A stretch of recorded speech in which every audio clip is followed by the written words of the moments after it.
Well, hello, everyone. Welcome to Restoring Our Roots podcast, the voice of the Decriminalize Nature movement. This podcast is a gathering space where we explore the wisdom of entheogenic plants and fungi, the beauty of natural healing, and the importance of reconnecting to the sacred earth. Every month, we'll hear from visionaries, healers, and advocates who are working to decriminalize entheogenic plants and fungi and return us to a balanced relationship with nature. Tune in, stay rooted, and let's grow together. My name is Larry Norris. I am the co-founder of Decriminalize Nature and also the national organizing director, which helps a lot of cities across the U.S. passing this policy. I'm really happy today to have Rachel Zamet with us, helping set up the podcast and being our behind-the-scenes guru. So really appreciate all the help you've been doing, and you'll be here throughout these next varieties of podcasts we'll be doing as sort of a big help behind the scenes, and also sort of an info gathering and research coordinating individual. So I really, really appreciate you being here, and thank you for setting this up. We've been trying to do a podcast for Decriminalize Nature for a little while, so it's nice to finally get going on that. So thank you, Rachel. Yeah, absolutely. So to begin, I guess we start off with a little introduction of myself for those who don't know. I started doing this work in about the mid 90s, got very interested in this area. I went to a small office in Charlotte, North Carolina after I graduated from the University of Michigan in Ann Arbor.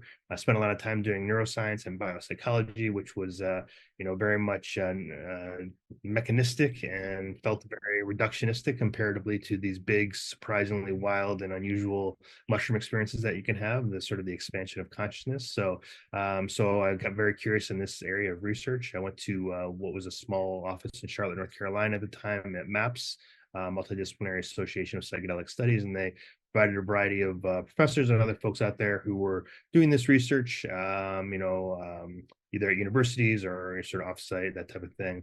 Most of those researchers I found at the time, and it's just like the mid 90s, and this just shows you how far things have gone. This is like 90, 99, 98 right at this point in time. And most people were basically hiding their research behind some other research.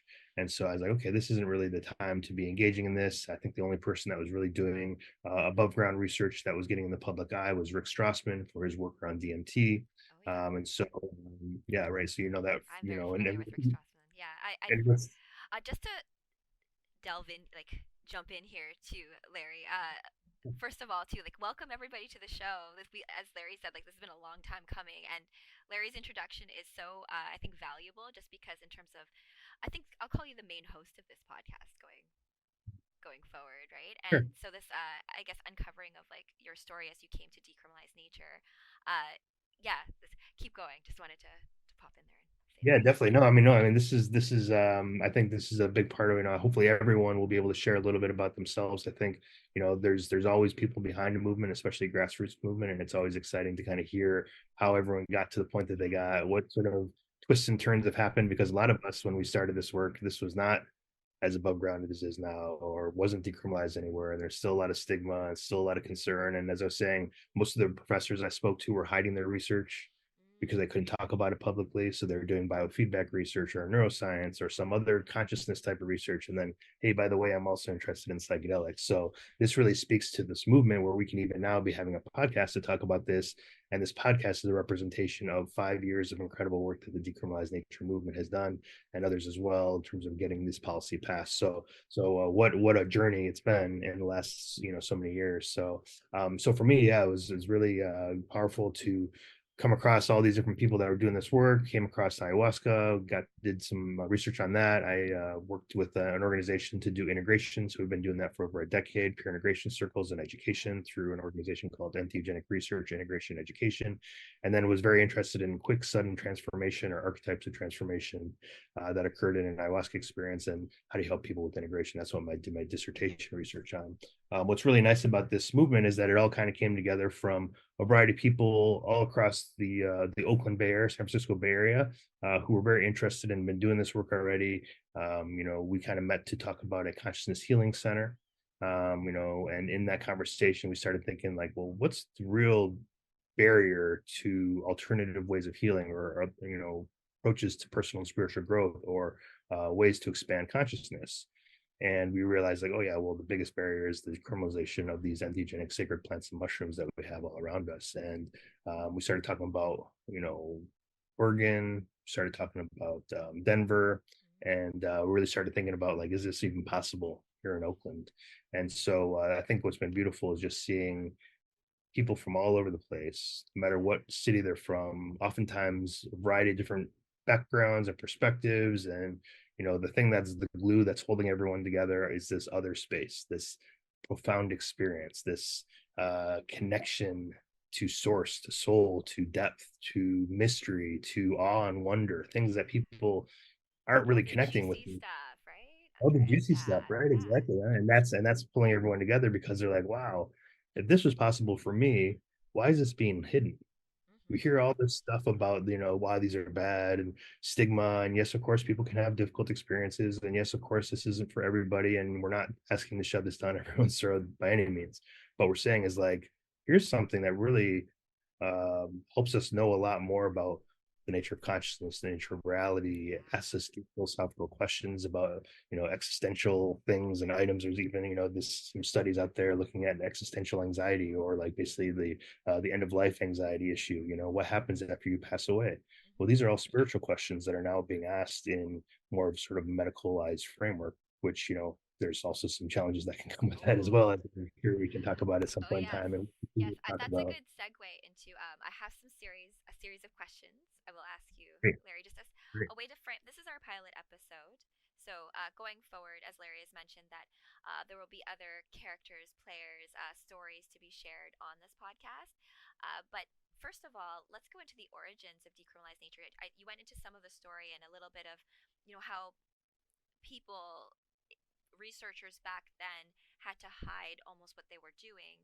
So, what's the story behind your organization in terms of it being founded, initial efforts in Oakland, which you touched on a bit, and how that like spread into a national movement for decriminalizing entheogenic plants and fungi? Because um, all of these things are happening, but I think that what drew me first to decriminalize nature is just that word to decriminalize versus legalize nature, right? So please take that away. Yeah, absolutely. Yeah, I mean, we had a lot of conversations when we met. When we started, this was, I think, the last thing on anyone's mind is that many of us would be engaging in policy.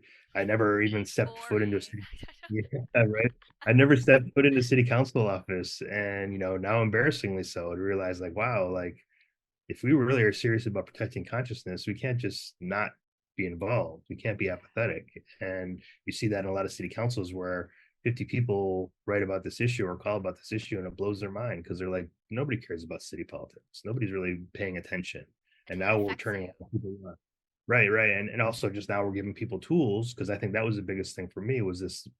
I was totally mystified by the process. I didn't even understand how to make it go, or what to make it, how to make things work, or how to present an issue, or what kind of, ability we have to create reality through legislation, which is kind of what's happening here. So we all kind of met together. Some were, doctors. Some were sort of ministers of, sacred medicine churches. Some, were nurse practitioners. We had, Carlos, who was involved with city council stuff in the past, so he kind of understood the framework of how to sort of present this to the city council, and we brought a lot of the information and the education about the plants and mushrooms and the best practices and things like that. And we got together and we said, okay, well, let's give this a try, right? And so January of 2019, so over 5 years now, we really came together and said, let's make this happen. So we started off just kind of like, okay, the initial part is like, how is this even going to be received? Because Mm, at that point in time, the only other people that were doing this were ballot initiatives. okay. So with ballot initiative, you can easily hide behind the language. Not saying this by any means, but there's a different kind of investment in the process.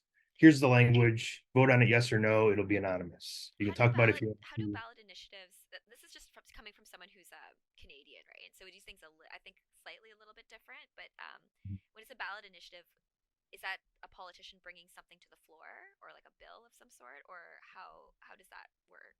Right. So on a city level here in the States, there's three different approaches Mm, to getting some sort of policy passed, basically. One of them is a resolution process, which is the process we work through. Another one's an ordinance process. which actually changes municipal code. And the third one's a ballot initiative. And I'll speak to the ballot initiative, then I'll speak about the other ones in a second. The ballot initiative is, and not all cities can do this, but most of them have this ability to have a citizen run um, policy, basically. So it's basically citizens saying, hey, we think this is an important bill. We want to bring it to the voters, and we're going to want this to be an election. So there's a whole process. You got to like go in and register with the Secretary of State with your language, and the language has to be vetted by attorneys and make sure all the, everything's okay and it follows the rules. And we did this process in Colorado. We did this process in Michigan as well in terms of looking at how to sort of get this ballot initiative to move forward. The challenging part is that you have to really you have to get a lot of signatures on the front side. In order to get it on the ballot, you need, I think, it's about 20%, I think, of registered voters, which some years that's a big number, and off years it's not such a big number. So it also changes according to how many people are voting this year. Obviously, this year with it being an election year, there'll be a lot more people on the next ballot initiative that you'd have to go to because probably more people have registered than would be on an off year where there wasn't so many people. So that's going to be an expensive process just to get the signatures. Then you get it on the ballot, and then you got to convince 51% of the people to vote yes on it. Wow. Right, which is another sort of campaign you got to do. And in places where there's a lot of community that's doing this, that's great because a lot of it's happening in the grassroots already. A lot of people, like in Detroit, for example, there's already been such a strong established community there before the ballot Oh no, my internet. initiative came on. Then it was like kind of they know people who know people about it, and all that kind of thing. So that makes it a lot easier, but it is expensive. It does get a little bit pricier. What's nice about on the city level is we can present it to the city council members, but always know that we have that option in the back of our pocket. One thing that I think is another element of Decriminalize, which I think has been really beautiful, is to really build those relationships with the city council members. So rather than doing sort of an end around and cutting them out of the process by going straight to ballot initiative, we're saying, hey, we're going to work with you directly and want to make sure that we can sort of build the correct infrastructure, make sure we're talking to all the people that are important in this, make sure that everyone's on the same page, make sure we understand each other. So the process we go through is a resolution. The other one is an ordinance. The resolution is kind of like a statement by the city council, but it also can set priorities and it also can set funding priorities. So basically, the statements that's being made by the city councils is basically a de facto decriminalization where they say, hey, this isn't a priority for our law enforcement, don't go after this. And also, we're not going to spend any resources on this. And so that's kind of how we do it there. If we do an ordinance process, which is the third of the three, that is changing municipal code.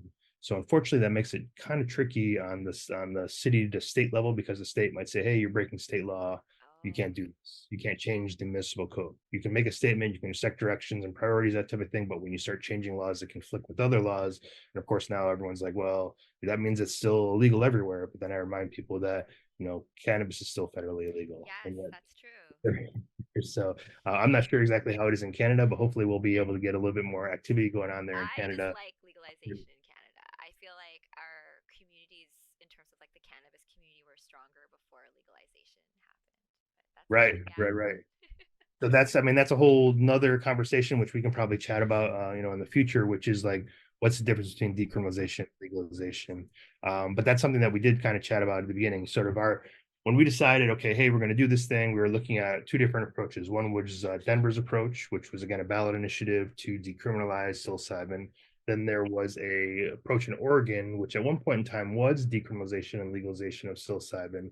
Then they had a big donation. They pulled that decriminalization out and put it into 110, which is there's two bills in Oregon, 109 and then 110. 110 was the decriminalization of all substances, which actually got repealed last year. I think just took into place in April, unfortunately. So now the only model in Oregon is a legalization framework, which unfortunately is expensive, $3,500 to $5,000 for a single experience. And unfortunately, fortunately or unfortunately, depending upon how, hopefully the intention is all good, but sometimes when you see this kind of thing, you wonder, which is basically it's still a felony to grow a mushroom, or in Oregon, where it's literally so prolific, probably one of the most prolific mushroom growing places outside of Washington, at least in the US, it's a felony to pick a mushroom out of the ground Oh still. my Those are gosh. considered manufacturing. And if you share it with somebody, that's also a felony because that's considered distribution. How So the only crazy is it place that you can poisonous mushrooms are not illegal to pick? Right. Right. And you can eat as much as you want. So everyone's like, oh, it's a safety issue. That's why we need to criminalize it. Well, no, we can eat 10 pounds of poisonous mushrooms No and die. problem. no one's going to throw us in jail or tell us we broke a law or any of that kind of stuff, right? Oh my But these gosh. particular mushrooms, which again, there's a lot of good arguments to one way or the other in terms of why that might be. But yeah, so that we were talking about these two, kind of figuring out the dynamic between decrim and legalization, and decided we wanted to go with a decrim approach and not just work with mushrooms, but also work with these four categories of plants, which are a little bit larger. Really have this bigger conversation around nature. And nature, I think, is such a critical thing that we're talking about here. How have we lost connection in nature? How are we treating nature? How are we trying to patent nature? These pharmaceutical companies try and come in and patent these materials because they've extracted it out and figured out how to do it in a laboratory. In the meantime, you have these things that grow out of your lawn that you could, Yeah. eat, Yeah. to grow. Obviously some of the other plants are a little bit more difficult to grow, but also that's another conversation too regarding sustainability and making sure that we aren't, going and harvesting in the endemic habitats. And one way to do that is to make sure you can grow your own. Criminalizing growing a plant out of the ground is probably the silliest thing I've ever Yeah, heard. I've heard of Right? crazier laws, but definitely it's like Of it's a course, crazy of law. course. But that's a good segue into the unpacking of entheogen, I believe. And I think I've mentioned this to you before that a big reason why I was drawn or called to work with Decriminalize Nature is your use of the language behind entheogen. And roughly translated in Greek, I believe it's to discover the divine within you, or discover the God within you, or this idea of like the spiritual connection that I feel like in psychedelics is not necessarily something that is like entrenched in that languaging or this like what that word means. It comes with it. So can you explain a little bit more about entheogen? I know we touched on it in my past show, but I think for this podcast, and also um, I know that MAPS recently had a whole thing where like MDMA is no longer like that therapeutic model, but MDMA I don't think necessarily would qualify as entheogen. So could you get into like maybe the definitions of what your terms are in terms of that? Sure, yeah, and that's another thing that we really discussed a lot when we started. We had probably like a good handful of strategy conversations just around terminology and wording. And I know we've had some really great conversations Yeah, around this in terms of how language creates the reality. We're totally. talking about set and setting when we're talking about these plants and mushrooms. So we're also bringing this particular mindset into the conversation when we're using and choosing particular words. And psychedelic, no matter what, it has a variety of baggage. Yeah. There's a lot of issues around which by its definition means mind manifesting for your audience that maybe doesn't know. From that, you could say it really means soul manifesting, but it's kind of been, turned. So it's just meaning mind manifesting. It actually came from a hospital in Saskatchewan. So Oh, Canada is really? it's psychedelics, yeah. The word psychedelics by Humphrey Osmond. Unfortunately, it was in a place where the hospital was doing slightly unethical things because it was in a low income community. So they were able Yeah. to push things a little bit more The than they maybe MK should have. Ultra And kind so, of stuff. yeah, a little bit of that, Yeah, I know, unfortunately. I'm aware of that here. Yeah. McGill Yeah. So, University is a little kind of sketchy too.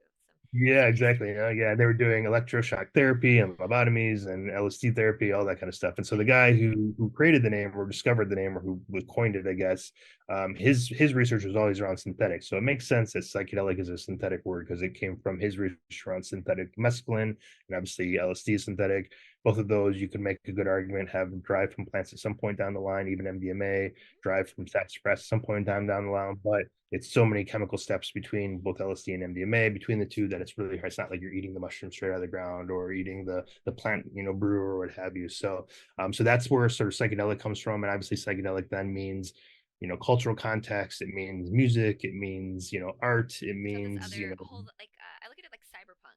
It's like it contains a whole bunch of these other cultural nuances and aspects that are like included in it. right, totally. And it's like a brand name, like Kleenex is a brand name or Yeah. Q-tip is a brand name. Yeah, Right? yeah, it's true. It's crazy actually, because like especially in Toronto, where I am, psychedelics have become like trendy. Microdosing, all this kind of stuff, and that's why I was drawn to entheogen because these everything I think every substance deserves respect and just proper care when it comes to dealing with this, right? Because you're the magic, it's just this interfacing with you. And so uh, going back to coming up with entheogen and like when you're speaking to policy, is there a level of you having to almost educate who you're speaking to about your terms before you can actually have a conversation?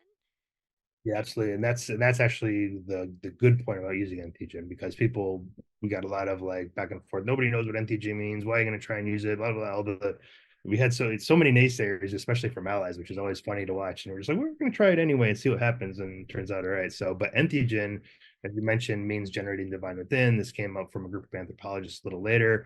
They wanted to tap into a word that really reflects the indigenous traditions. You have an ayahuasquero or somebody that's working the Iboga tradition, or peyote tradition, whatever else. You're not calling those psychedelic experiences. You got to come up with some other word, and it is speak to this sacredness, this inner experience, this sort of divinity within, this enthusiasm supposedly comes from, inspired by the gods, that type of thing. So that's where I think this other word comes from. And when we started, everyone's like, "What does that even mean?" And we describe it to them, and you see people trying to like, is this a psychedelic or what, and we're really speaking to that sort of other word. So it's just a fresh start for us, and I think it's not as threatening for folks. And then it's easier to talk about plants and mushrooms, which also aren't as threatening as some random white powder or some liquid that we don't know what it is, which then gets into Totally. regulations and all the things that people want from that.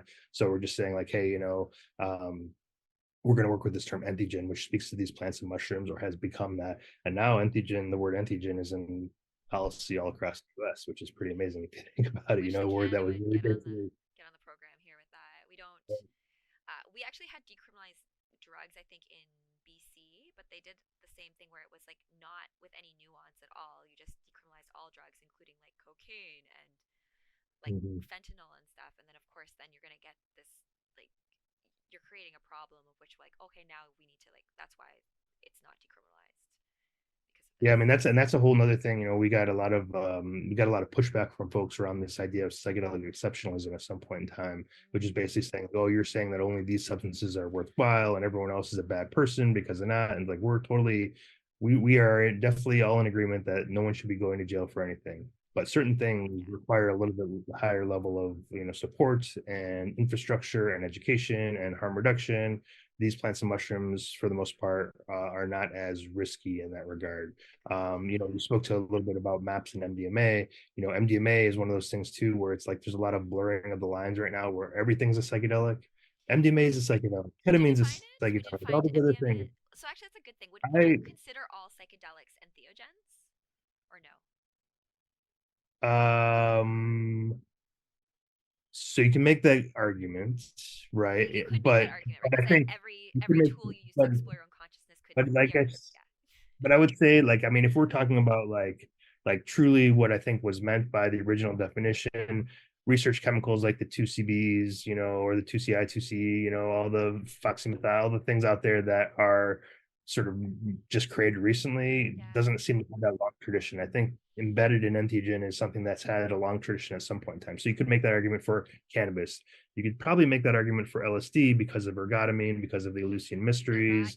There's Yes, a you lot of totally could. history there, even though maybe it wasn't extracted in the same way as we know it today. There was some sort of extraction process. MDMA, I think that came out by Merck in 1905, I think was when it first came about, something like that. So Fun fact, I that's used to do work for Merck in my okay, academic right career. on. Yeah. So you get the I MDMA recipe, right? But oh, that went underground for a little bit until Shulgin brought it back yes. in like the whatever Shulgins. 50 or something like that. So but I would call that like an empathogen Yeah, or yeah. an Oh, attack. that's a good word. That's a good classification, I think, for it because I love MDMA. Like that's like I would say my first like that with the music with like people who all love the music. You could argue that it was a spiritual experience on some regards, but I agree with you. It's like increasing empathy and this level of putting yourself in a certain state so that you're able to be connect like you're able to connect with your other human beings. But that's not I wouldn't necessarily say that's psychedelic or and like entheogenic in nature per se. Yeah, and same with like ketamine, which is a dissociative, and a lot of that sort of dissociative family are referred to as psychedelic because they have Yeah. some psychedelic. Well, you go to places that look psychedelic, but it's a different thing. And I think there's this rush to like ruin the nuance and throw everything in this so that now what you're seeing is like city council members are saying, oh, we heard that psychedelics were disapproved by Mm. the FDA. And so what does that mean about what you're talking about? And it's like, okay, well, actually, again, you have to break into the nuance. So that's a whole another conversation when Let's it comes to put how do that you pitch future your city episode. council. Right, exactly. And then we can even have some people maybe come in and kind of discuss and debate. And that's what I'm excited about for this podcast for all the listeners out there and for us as well, is we know so many people. There are so many leaders all across the US that have, worked on this project and have their own beautiful personal experiences. And at the end of the day, it doesn't matter how many neuroscientists talk about your MRI machine. What's most interesting, I think, for most people are these beautiful transformative experiences people go through, or these explorations of consciousness, or these places, these other dimensions or other realms, or they're talking to beings or entities or things have, agency. This is what's interesting. This is what when we talk about integration work, that's really what's coming out and interesting. Sure, you can look at what it does in the brain, but at the end of the day, each one of us is as skilled and qualified to talk about this issue as anyone that's a neuroscientist or anyone else, because once you've had that direct experience, you get a sense of just how big consciousness is. And I think that's the thing, that's the major shifting point, just in having experience and realizing like, wow, there's more, is pretty mind shattering for people that are stuck in a very boxed container of the world, right? Not realizing that there is more than just what's in our brain, that there is this expansive state that we can go to and that exists. So just even showing people that, I think has really been a beautiful thing. But anyway, um, um, to go back to kind of like entheogen and psychedelic and MDMA and the FDA trials and all that kind of thing. That's a whole part of the ecosystem that I think is fascinating. But we focus on entheogens, really kind of be non-threatening, to talk about plants and mushrooms, to talk about this long history of use, to talk about how these traditions all across the planet have been working with this. Yes, we're familiar with a lot of the traditions in kind of certain areas, but this is going on everywhere. So I think I mean, it's just the whole idea that at some point in time there were people that were just trying to nibble on things, food stuff in their environment, and mushrooms grow everywhere, that they're not going to run across mushrooms and then be like, wow. And of course, you can, another conversation we could have is the whole stoned ape theory idea, Oh which yeah, is kind definitely. Yeah, I mean, like, it's the whole like, where did religion come from, right?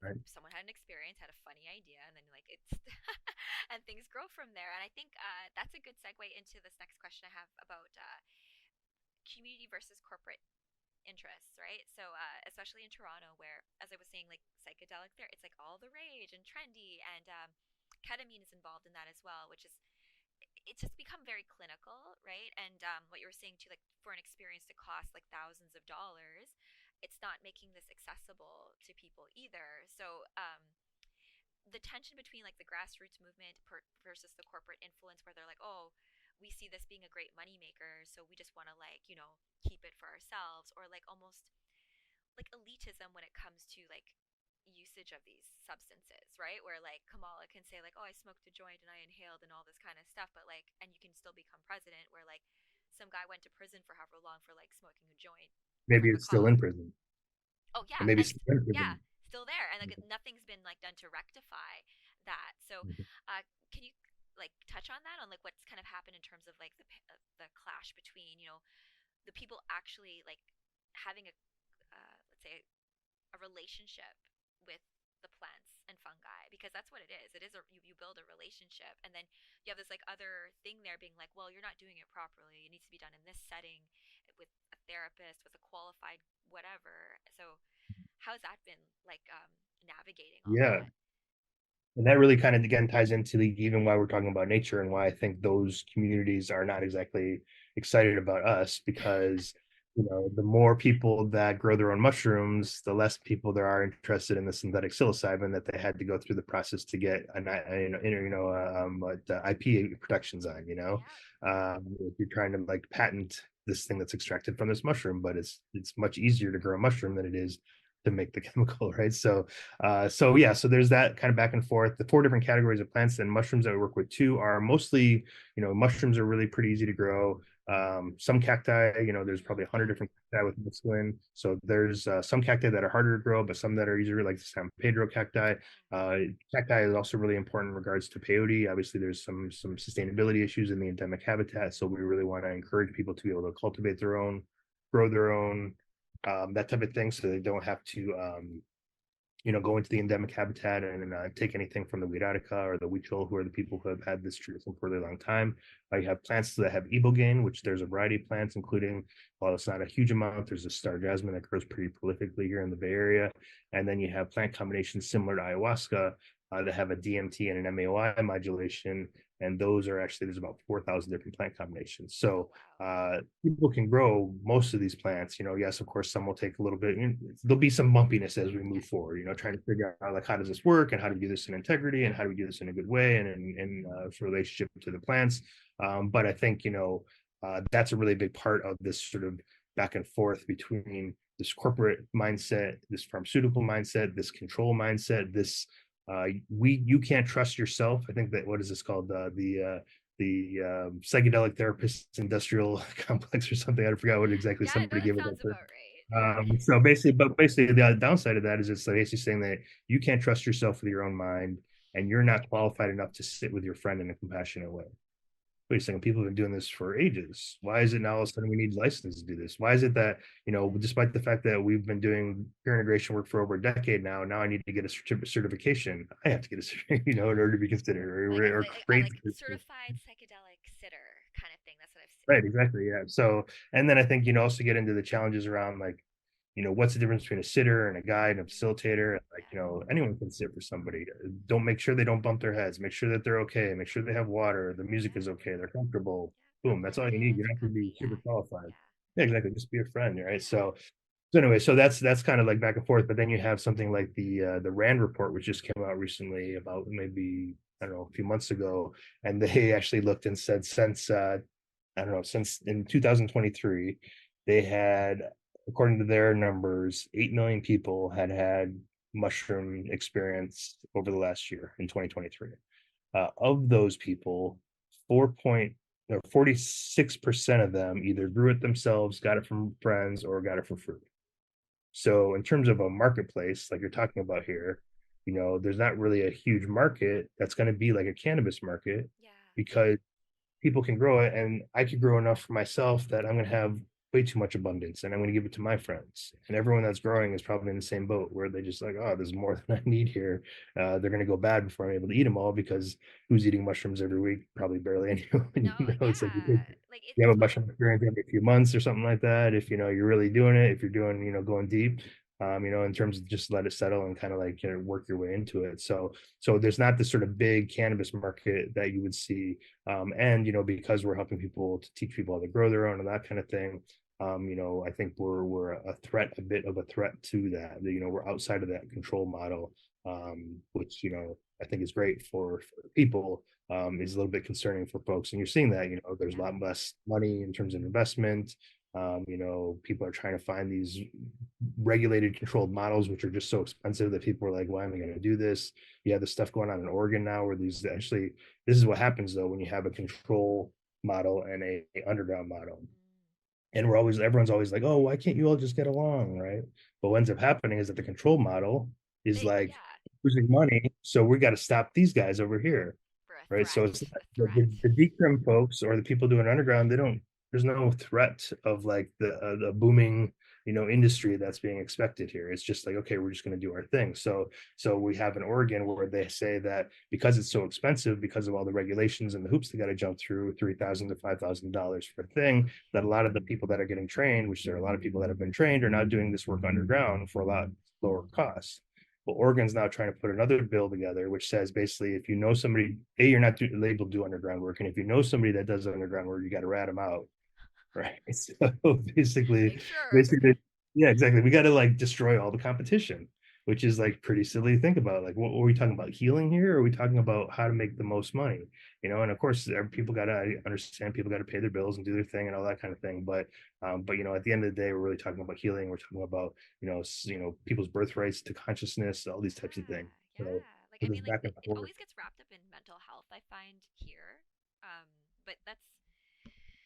I mean, I when I was going to school, I went to school for English literature and psychology because I wanted to become a therapist back before I became disillusioned with the whole thing. But I ended up like volunteering at like clinics and stuff, and was just like, wow, the system is not equipped to help people at a really fundamental level. It, it's just not. There's just there you're still just a number. You're a cog. You're not. There's no like just this personal thing like what you said there about like just be a good friend, right? That's really what the best trip sitter is, probably like your best friend who kind of like knows you, Right. and like if you're going through a tough time in the trip, can be like, you got this, like it's okay, like you got, like I'm here, no worries, just like keep going, like just a little bit of support from that perspective. So Right. Right. And they're not gonna sit there and I know for myself, if I'm having a big part of a journey and like someone is taking and notes. like looking at you with like a laugh, that's gonna influence your trip, I think, right? You're gonna Right, probably exactly, not go to the same exactly, place you would exactly, go otherwise. exactly, And exactly, exactly. I mean, I think where are we for time? So oh, one last question before maybe we can go into maybe hyping up content of what upcoming shows will be like and where Sure. people can catch us next time. But I think a big one is like this whole idea of personal sovereignty and just your right to explore your own consciousness.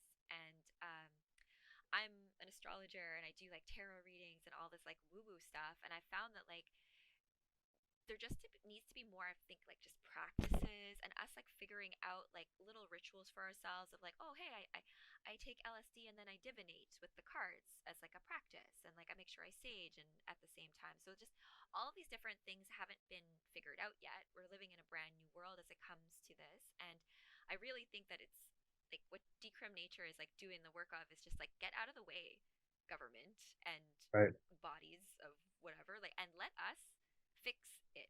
Let's fix the world you've ruined.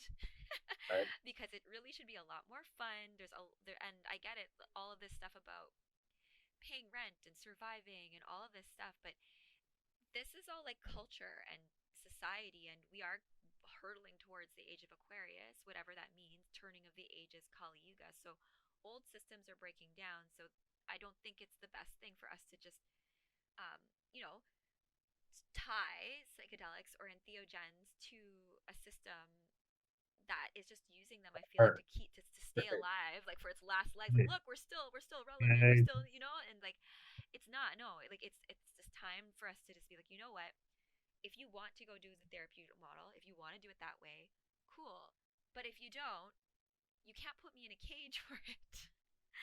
So right, I think just like the argument for you to make your own personal decisions and like more people to be guides, mentors, places like your integration circles, just these like more community based spaces that we can go and just, share our crazy stories, maybe do remote viewing together, maybe practice psychic abilities together. That something just a little bit more fun as opposed to just being like, I'm worried that like someone's gonna knock down my door because I'm like doing something that is illegal. So yeah. Yeah, I mean, so many things you said there were awesome. I like specifically, and I thought about this before, and I'm sure there'd be a lot of mental health practitioners who aren't going to be too happy with that. So, just vetting there, just a little disclaimer, folks. It's Yes, okay. We're yes. just going to talk about big issues here, but the idea of like this whole and you still see it with the American Psychiatric Association is still pushing back a lot of different sort of heads of that.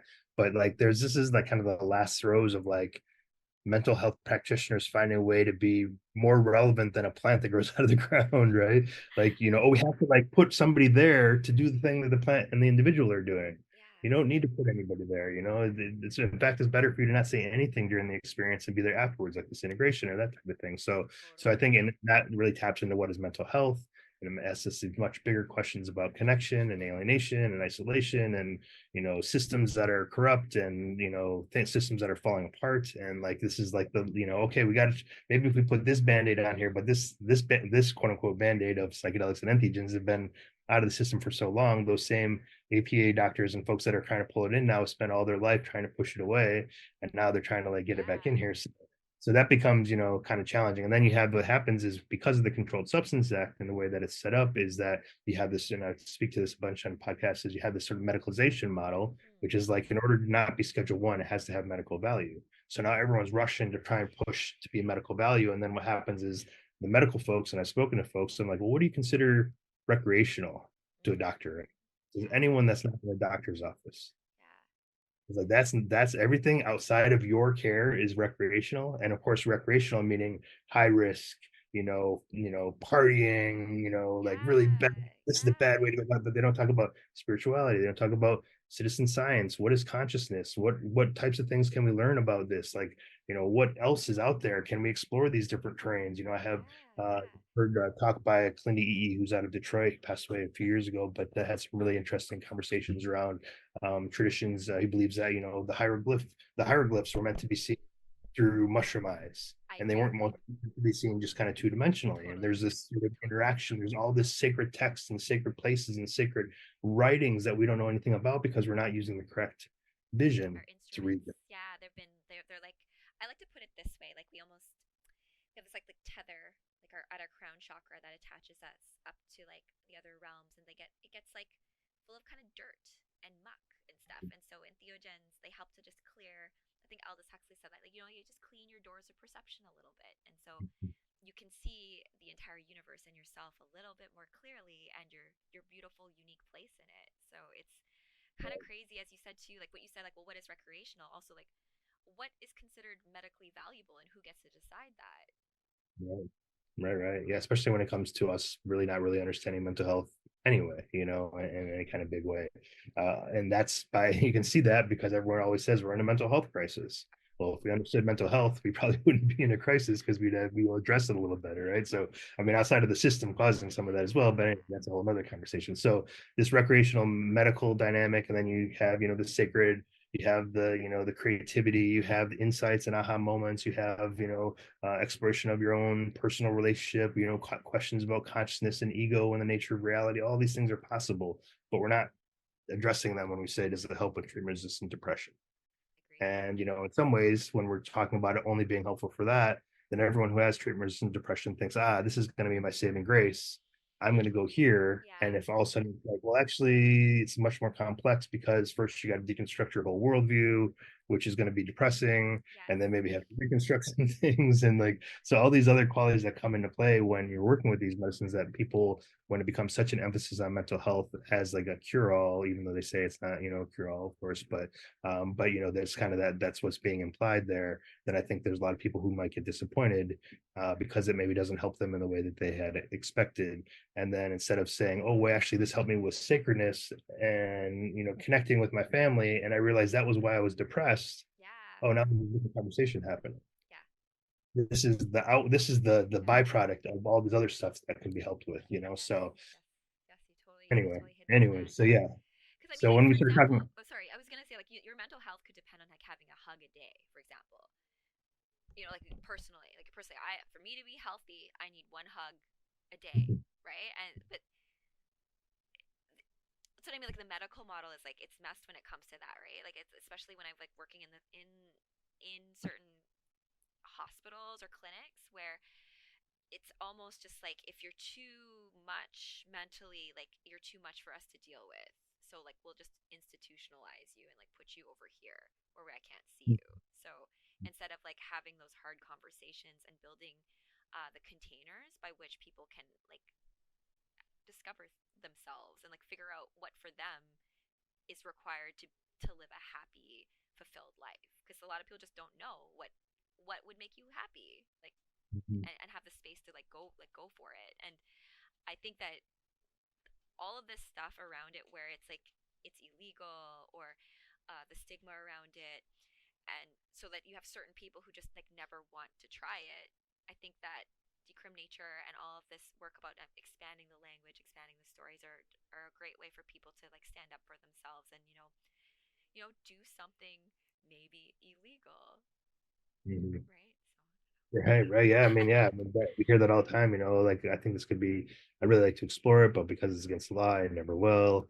Or even, talking to people about, people that are kind of like, bending the law. Well, they got to Yeah. worry about job stigma. They got to worry about their kids, Yeah, yeah, you're child a protective parent, you don't want services. Like, that kind of yeah, stuff. and there's, I mean, and there's this mindset for some reason that like someone having these experiences is like a quote unquote bad person or would be a bad parent. Of course, like, obviously you're not like hopefully, journeying really heavy when the kids are around, but like, I've heard from so many parents that are like, this has helped me become a better parent.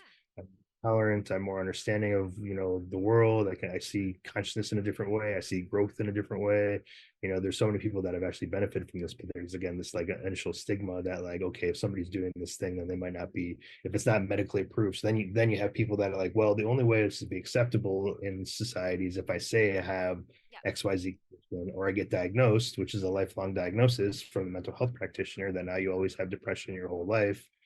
despite maybe you just wanted to try this substance, So I think, decrimming, saying, hey, we're not trying to shove this down everyone's throat. We're not trying to put it on every street corner, but we are trying to say is like, let's not arrest people. Let's people connect in community. And I think that's another thing that we're encouraging is like learning from each other again, and not being so sort of dependent upon authority to tell us which way is the right way to do it, because no one can tell you how best your consciousness is except for you.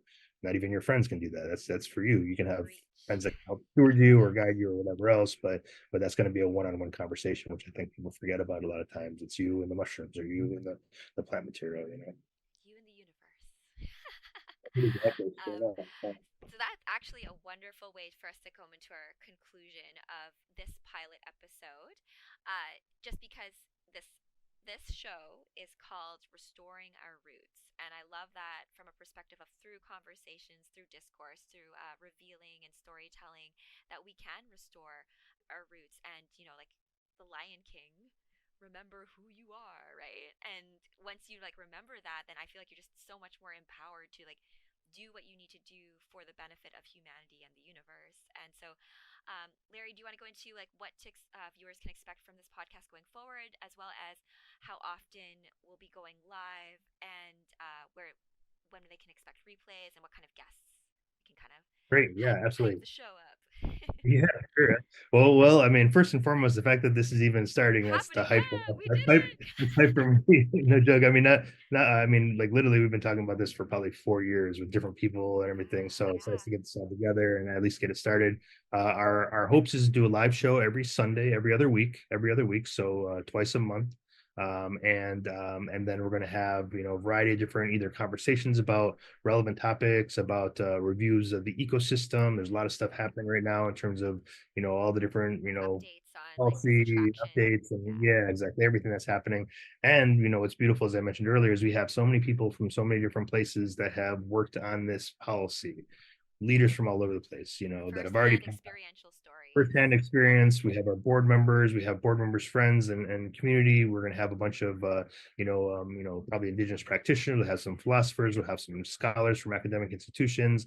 Yes. The idea really is to have a robust conversation on all the different levels. So, what does this mean, even for mental health? How has this helped with mental health? Yes, and just because we say those things about mental health, we're saying it's much more complex. Not that it doesn't help people, or not these types of things, but we're saying it's a complex conversation, and to dive into how it helps somebody with their depression is really fascinating. Because if you read the studies just beyond what you're seeing in the research papers, you're realizing like people are talking about these really beautiful spaces, or these really profound ideas, or these recollections of things that they hadn't thought of before. There's these healings that happen internally, whether it be spiritually or just sort of internally. That's also really, really fascinating, but we don't have time. It's like the qualitative side of the quantitative, right? We want to get into the rich qualitative discussions, the stories, the narratives, the ideas, and bring in a variety of people to kind of talk about it. So we're really excited about this. The platforms that we're going to be working on, I'm totally new to this. So again, thank you, Rachel, for No all this. worries. Yeah, this is I'm the going to new ask you to world. jump in and talk about Yeah. like the platforms and sort of how we're going to go about doing this. Yeah, for sure. So we are going to be going live on. We will go live on YouTube, I think, as well. But we will be live on Rumble and Odyssey, as well as you can get replays on Spotify. So if you want to listen to it like audio version only, but I do believe Spotify has video as well. But we'll have replays on Spotify and as well on the Decrim Nature website. I think as well we're going to have a little space for the Yes. podcast to go forward. We're redesigning our website right now, so we'll be having a new one coming up hopefully in the next couple of weeks. Amazing. Sounds good. So I think that takes care of that for our fun pilot episode. Larry, do you want to? Do we have like a catch? I don't want to say Let's catchphrase see. closer. You know what I mean? Like. Yeah, so thank you all for being here and listening to us ramble on in the goodness, and expand your consciousness, embrace the mystery, Yes. and discover the wisdom of plants and fungi. Love that. Beautiful. Until next time, my friends, signing off. Bye. Good night, everybody. Thank you, Rachel. Thank you. Plant power to the people. Plant power to the people. Where you dream is where I'll meet you.